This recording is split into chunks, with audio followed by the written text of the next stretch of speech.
wanted to be a judge who knows just what is right and wrong, and be good and be strong. And on my swan up in the air I'm flying, searching for justice, can't you see me trying? Right is the reason I go on.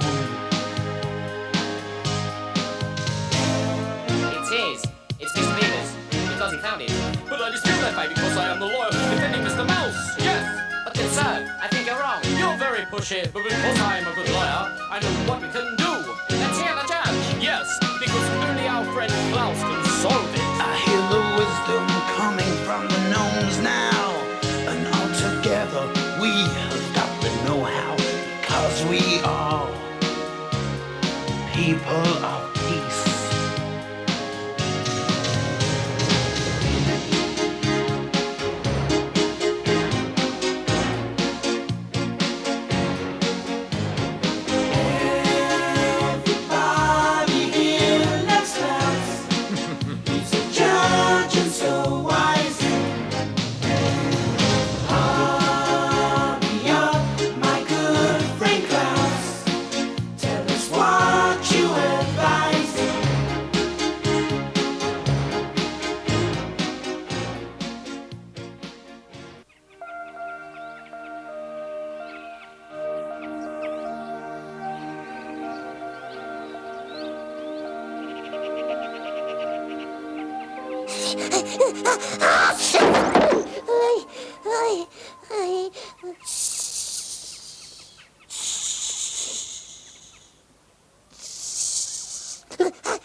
All right, quiet down now, everybody.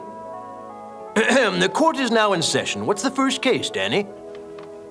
The magpie has been accused of stealing from Ivan the gnome, Your Honor. I see. Thank you, Dany. Very well, Ivan. What's this all about? As you know, Your Honor, gold has no special value to us gnomes, though it does shine a bit brighter than other metals, which is why I take so much time to pound it into gold leaf to decorate my furniture. Yes, I see, Ivan. Please go on. One day, after many hours of hard work, I put the gold leaf I had left on a plate, and as usual, left it on the windowsill when I went to bed that evening. When I got up the next morning, I discovered I had been robbed.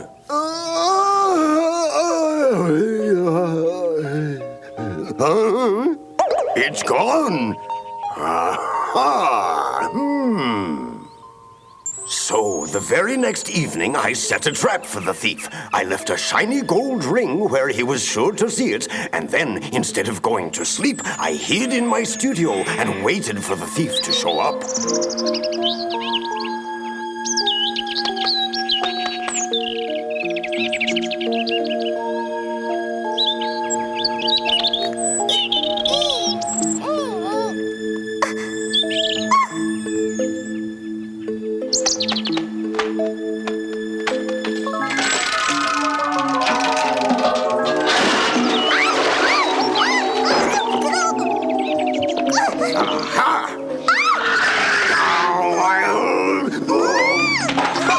Come back here, you!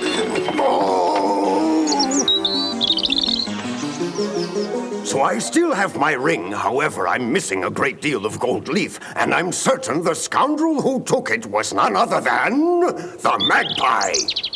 Very well. Now I'll hear what the defense has to say. The defense can only admit that everything that Ivan says is true. I must point out, however, that to my client, the magpie, stealing is not a crime. And why is that, pray tell? It's in his nature to steal shiny things, Your Honor. He didn't know it was wrong. But it is wrong to steal someone else's property. The magpie understands that now, Your Honor. There's nothing that he hates more than cold water, and that bath that Ivan gave him taught him a lesson he'll never forget. The magpie throws himself on the mercy of the court, Your Honor. He apologizes for what he did and promises that he'll never, ever do it again. Very well, we'll drop the charges, but the magpie must return the gold leaf he took from Ivan. Anything else, Your Honor? I have just one word of warning for our friend the magpie. If I ever see you in this court again for stealing, I'll sentence you to taking a bath in cold water at least twice a day for an entire month. Then all that's left is for both parties to sign the agreement. Court is adjourned. This case reminds me of our exciting visit to California and the Wild West. Remember, Dany? Oh, I certainly do, sir. What an adventure that was. That was back in 1849, when gold was discovered in California. It was the beginning of the Great Gold Rush, when thousands of people moved west trying to strike it rich. A lot of those prospectors brought their cats along with them, which turned out to be a mighty big problem for the gnome folk who lived there, including our friend Rusty.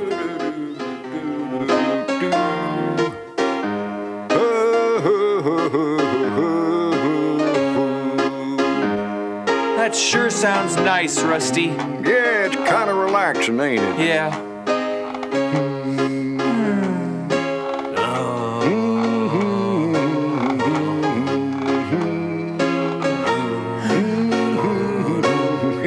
Yeah.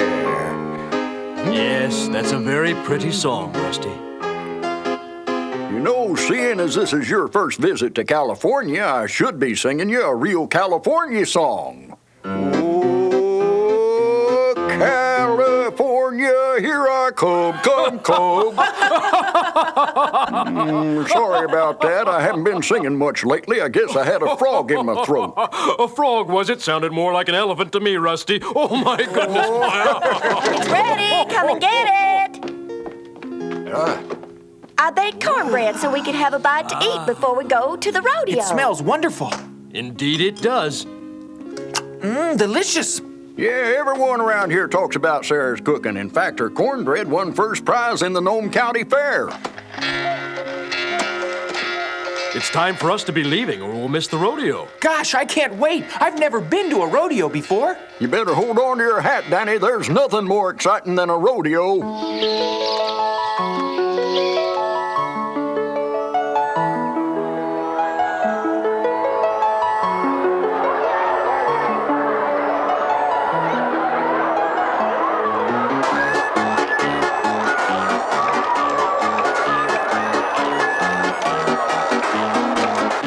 Folks are from Nevada, come all the way from Virginia City. Uh-huh.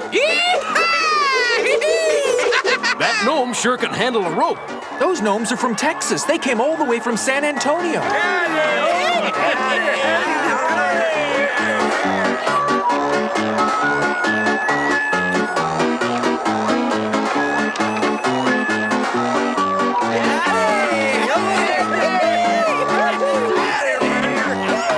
Texans sure do show off a lot. There's no doubt about it. Texas is a great state, but California's the prettiest of all. That's right. I wouldn't live anywhere else. California certainly does have a lot to offer. That's why so many folks are moving here. Why all over America, people are singing about it. Oh, California, here I come. Oh, no, quiet you.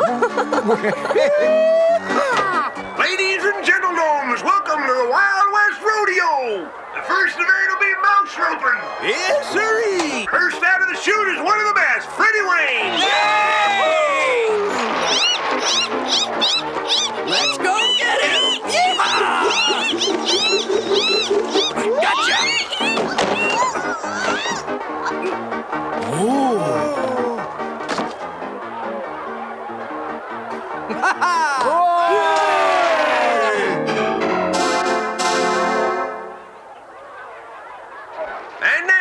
Change of pace, ladies and gentlemen. We got a bucking mouse called Dynamite that's so big, so tough, and so mean that even the three Bolo brothers may not be able to tame him. The best of luck to you fellers, and let her rip.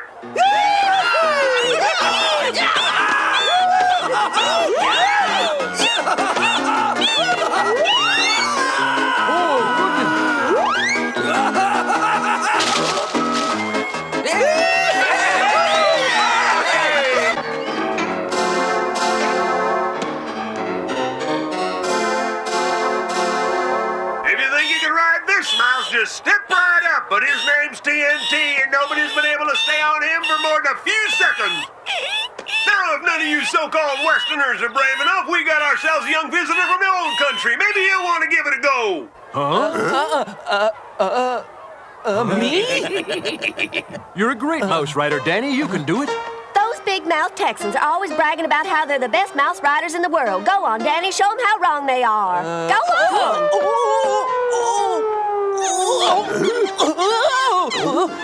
We got a rider, ladies and gentlemen. Look Looks like our visitor's gonna give her a try. Good luck, young fella. You'll need it. Open the gate and let her rip.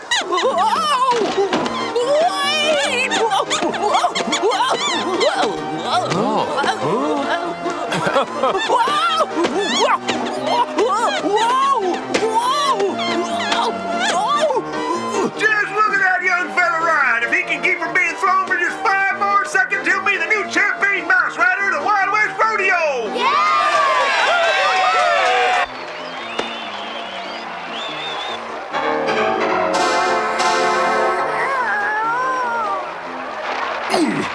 He's done it, folks. We got us a new champion mouse rider. Give him a hand. Well, thank you. Thank you very much, everybody. Thank you. Thanks a lot.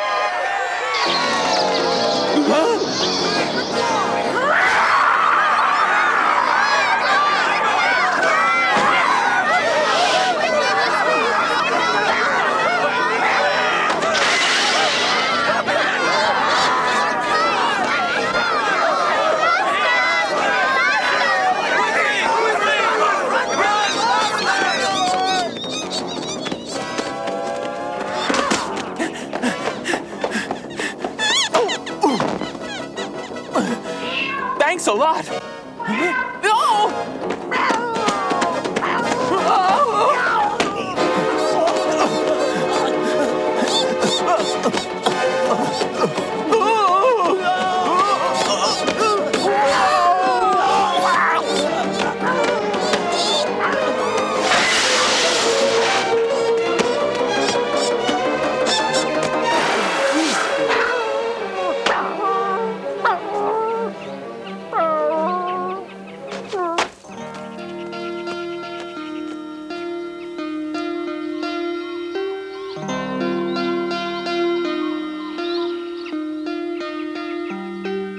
We've got to do something about these cats. It's not the cat's fault. Cats love to eat mice. It's only natural. True. The problem is the cats can't seem to tell the difference between a mouse and a gnome. There didn't used to be so many of them. I wonder why there are suddenly so many more now than there used to be. There must be an explanation for it. It's because of the gold rush here in California. You see, gold's just another shiny metal to us gnomes, but humankind thinks it's special, and thousands of them are here looking for it, and they brought their cats with them. Well, then, doesn't look like there's much we can do about it. Looks like we're stuck with them cats, like it or not. Lily, why, you're as white as a sheet. What's wrong, honey? Are you all right? Are you hurt? You're trembling all over. What frightened you so much, dear? What happened? I was coming home from the school picnic with a bunch of the other kids riding my favorite mouse when all of a sudden we were attacked by a whole herd of cats. We were lucky to get away. I was never so scared in my whole life, Mama. Now, calm down, honey. Just calm down. You made it home and you're safe now. I tell you, Klaus, me and the other gnome folk are plumb tired of these cats scaring our kinfolk half to death, but what in tarnation can we do about it? I remember a friend of mine back in the old country who once had a similar problem with a cat, so he tied a bell around the cat's neck. From then on, he would always know when the cat was nearby and could stay out of its way. That was one cat. Here, there are lots of them. For a lot of cats, we simply need a lot of bells, Dany. But who's going to go and hang them around the cats' necks? That's the problem. Well, you can consider that part solved, sir. I'll sneak up on them while they're asleep, and when they wake up, they'll have bells on. You'll be in terrible danger. They may seem dangerous to you, my dear Lily, but they're just a bunch of mangy cats to a champion-bucking mouse rider like me.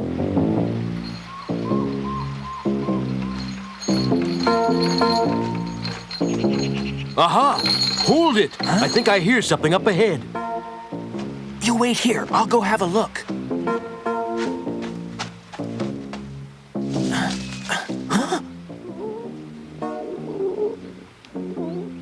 Nothing to worry about. He's asleep. You'll have to be certain before you try anything. Have you got a plan? You'll have to sneak up behind him. Right. Good idea. Quiet!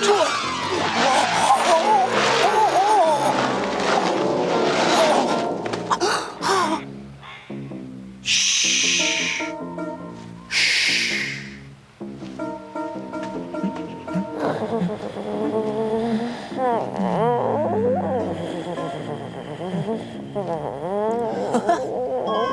Look, he's waking up! Huh? My goodness, run, Dany! Huh?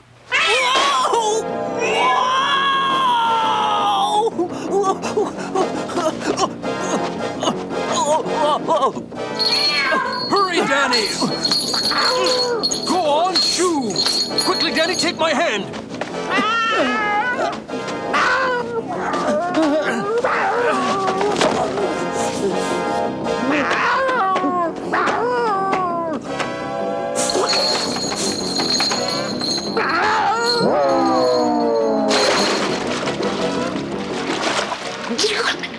Looks like we need a new plan. Come on, let's get back to Rusty's.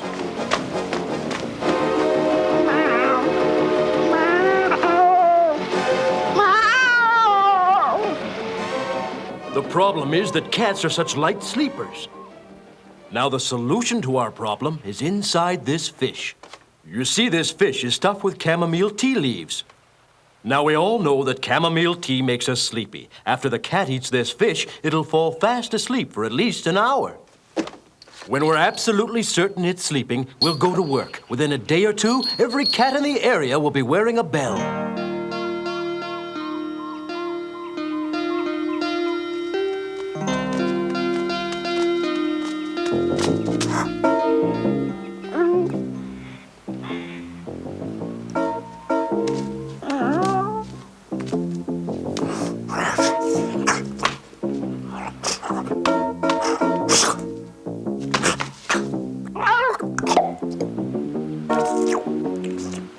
It's working, Dany. He's getting sleepy.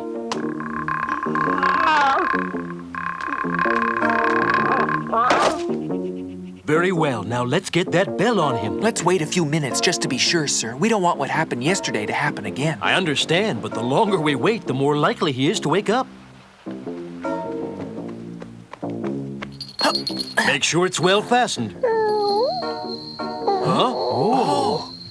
Sounds like another sleepy cat. And we've got enough bells for every one of them.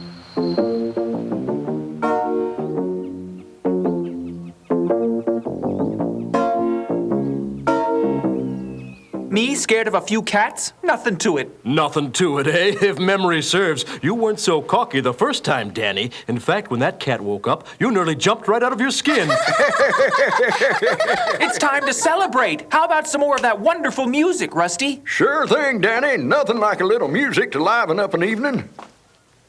Yes, sir, I sure do like tinkling out a tune on the piano. Of course, I've never been very good at it. I guess that's why everybody calls me Rusty.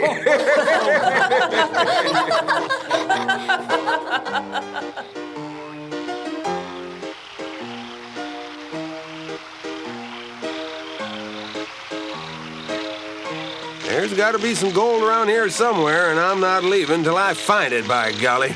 Yep, same goes for the rest of us, I reckon. Howdy, Tabby. Catch any mice today? Come here. Hey, that looks just like gold. Well, by golly, it is gold. It's solid gold. The cats are wearing bells made of gold. Once we find out where it came from, Bells made out of gold? Yep, mine's got one too. But come show me mine.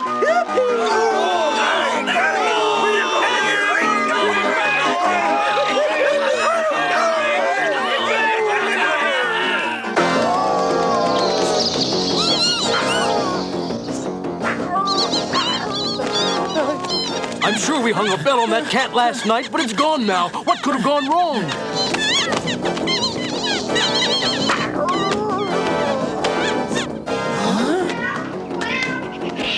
Same thing happened to me, and to Jed and Luke, too. We couldn't have missed that many cats, which means that somebody took those bells off. But why would anyone want to do that, Klaus? What kind of metal were those bells made of? Well, I'm not sure. The bells were yellow, which means they were, solid gold. I should have thought of it before. Since gold is valued so highly by the human folk, they naturally would want those bells for themselves. By now, they've got them all. That's the answer. Now, why didn't I think of that? Klaus, ain't nobody can solve a mystery faster than you can. That means we're right back where we started from, doesn't it? Now, don't you worry none. Our friend Klaus will think of something. He's smarter than those cats and them prospectors put together. Right, Klaus? Well, now, it seems to me that the cats aren't the problem, it's their owners, the prospectors. Very well. If we can get them to leave, the cats will leave too. Yes, but now they've seen those golden bells. They know that there's gold in this area, and they won't leave here until they've found it. There's no getting around it. Luke's right. We got a problem here, Klaus, a big one. Very well, then. The logical solution mission is to convince them that the gold those bells were made of came from a gold mine a long ways from this area. Let's say 100 miles or so. Klaus, how in the world are we going to do that? That's a very good question, Sarah. Now, let's see. That's it! That's the answer. I'll need a large piece of parchment paper, some pens and pencils to draw with, a gold nugget, and a bottle. There, it's done. The long-lost treasure map to the Coronado gold mine. This spot is 100 miles away from here. Now, to be certain that they think the map is authentic, it's got to look very old. Almost as old as I am. Now it goes into the bottle, you see? Aha! For the final touch of authenticity, a gold nugget from the lost gold mine of Coronado. There. Our preparations are complete. All that's left is to leave our treasure map in a place the prospectors are sure to find it, which means, of course, the river, since that's where they're searching for gold.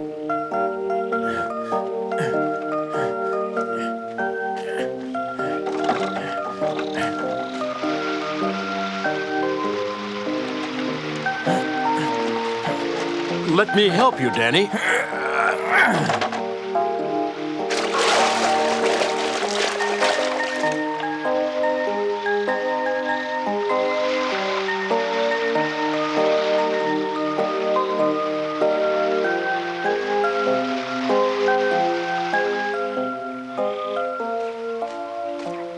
Well, now, what do we got here?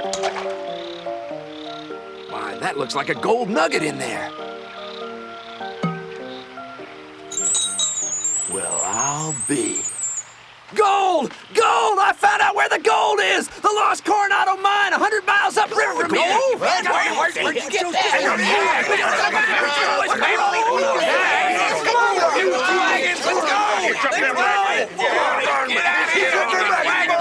Come on! Yeah! Yeah!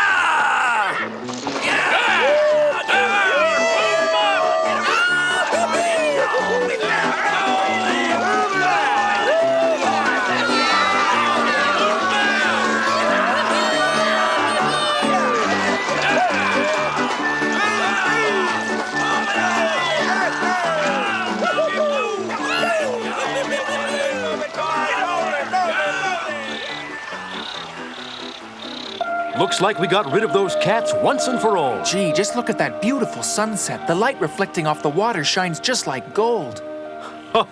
That's right, Dany. What those prospectors are looking for is fool's gold. There's the real thing, right out there. Schlitzweiz. In our next episode, Klaus receives an invitation from his cousin Nikolai of the Russian Gnomes. There, Klaus meets Krok, a good troll who's guarding Nikolai's new invention, a balloon.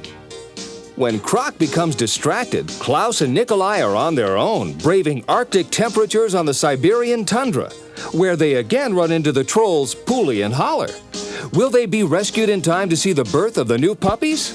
Be sure and watch our next episode and find out.